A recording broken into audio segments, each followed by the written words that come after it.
Hey, hi, howdy, Derek Parker DP. We are live. Well, actually not live. From Vegas. You'll be seeing this on day 4. It's very late on day 3 right now. Games are all wrapped up and I'm heading back to Oklahoma in the morning, so wanted to put some thoughts out from my pretty short trip here. It's been fun. It's been hot, as always. I've got to watch a ton of basketball, which is always fun. Also, per usual, I got way less work done than I wanted to this trip, so just wanted to put some thoughts out there, touch on some of the prospect performances that I've seen over the last 3 days. So yeah, let's just jump into it. I'm gonna go down the list, days 1 through 3. We'll start with day 1 and the top pick in Cooper Flagg, who made his pro debut Thursday. It had been a long time coming. He's been slated to be a Maverick for months now, and that was finally realized on Thursday. It wasn't the absolute best performance you'll see from Flagg. 10 points on 5 for 21 shooting, 0 for 5 from 3, 6 boards, 4 assists, 3 steals, and a block. He looked good on offense early, but the scoring was obviously not there in its entirety. I was about the least worried I could be about a player following one summer league game. We've seen players struggle in their first. Wemby shot like 2 for 13 in his first game. And really, aside from the missed field goals, everything else seemed on par to me, so I really had zero doubts about who Coop was going to be, and that was affirmed on day 3, as we'll touch on later.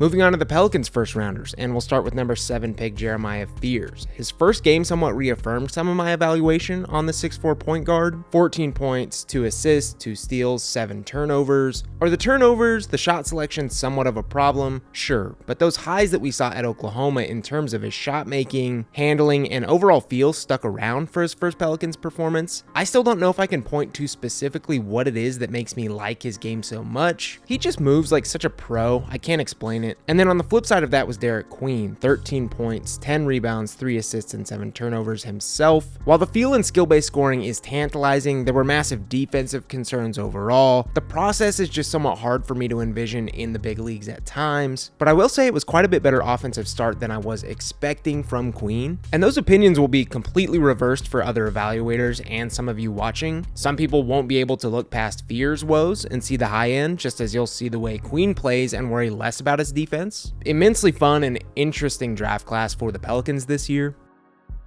And in that same game was probably the biggest surprise of day 1, and pound for pound probably the best prospect performance of the day. Center Yohan Berenjay posting 11 points on 5 for 6 shooting, 8 rebounds, 2 steals, and a whopping 6 blocks for the T-Wolves. Some thought there was a chance Berenjay would end up the best center in this class, despite him being drafted at number 17. And had you only watched this game, you'd probably think that's correct. Really, he just looked the part of a perennial NBA starting big. Now, he has a long ways to go, obviously still being a pretty developmental project, but what a positive Thursday's game was. I don't want to go too in-depth here because we've got plenty to cover, but this Magic versus Kings game was just littered with fun prospect performances from Jace Richardson, Noah Penda, Maxime Reynaud, Nick Clifford. I considered myself a Jace believer, but he looked much further along than I thought he would. Even factoring in he's one of the highest field players in the class. Penda really impressed me with just how quickly he assimilated into a glue guy for Orlando, scoring, playing defense, passing the ball. And Reynaud and Clifford performances felt noteworthy too, despite them being on the older side.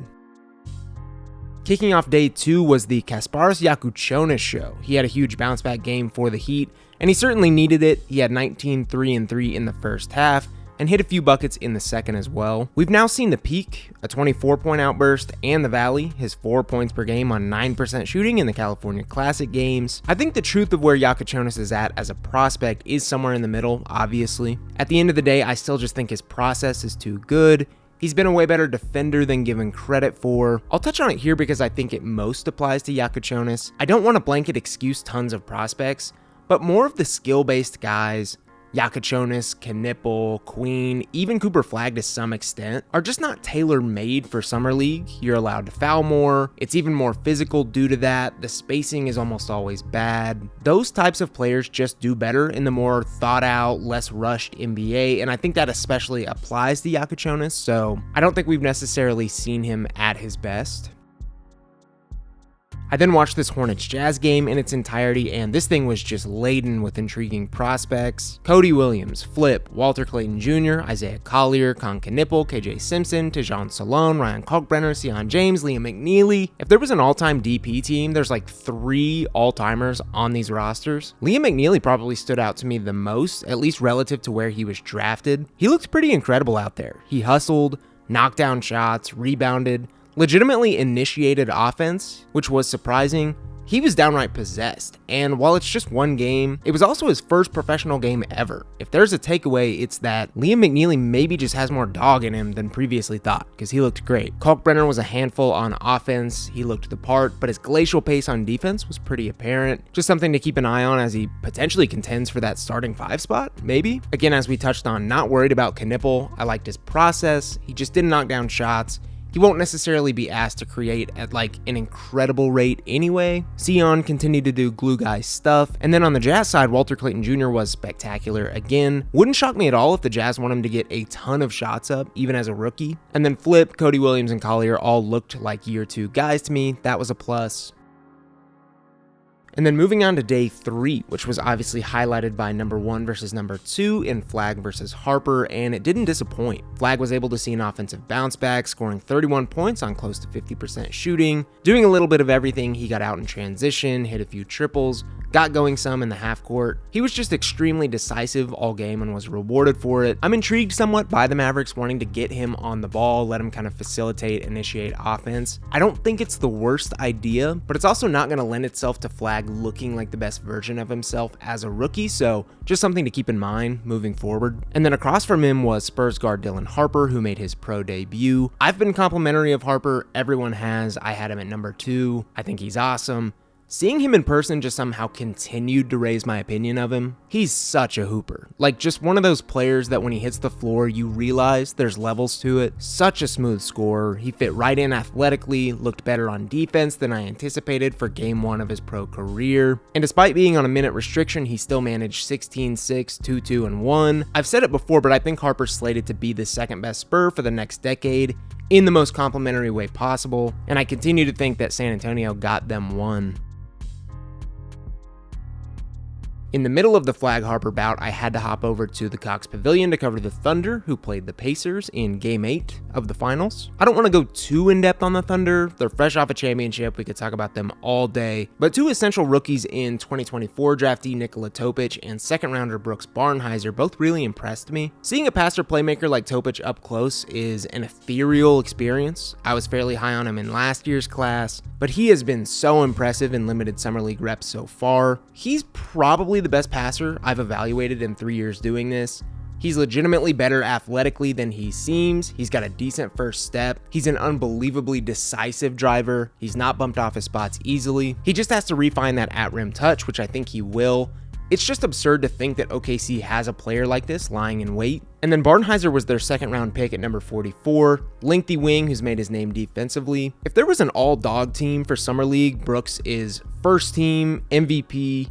He's got 13 steals in 2 games, unbelievable competitor. He's like losing teeth left and right, doesn't even care. And it seems like if he can tap into his offense with consistency, he'll actually have a role on this Thunder team down the line. And then the last game I'll touch on is Kings Bulls. I breezed through Sacramento performances on day 1, but they forced my hand here. Nate Clifford was a guy I liked as a long-term NBA contributor. I didn't necessarily love the Kings fit, but his performance against the Bulls just continues to affirm that he can fit into the NBA in so many different ways.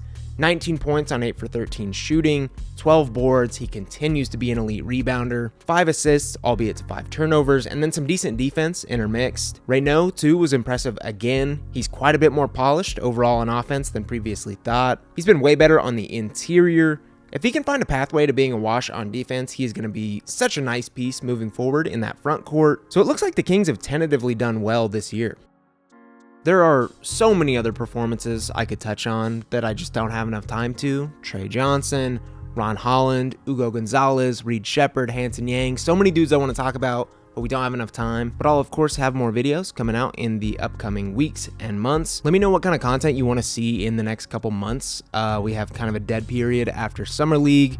The world is our oyster. We could do 26 stuff. We could stick with 25. I'm open to suggestions. Anyways, that's it. Appreciate you watching. See you next time.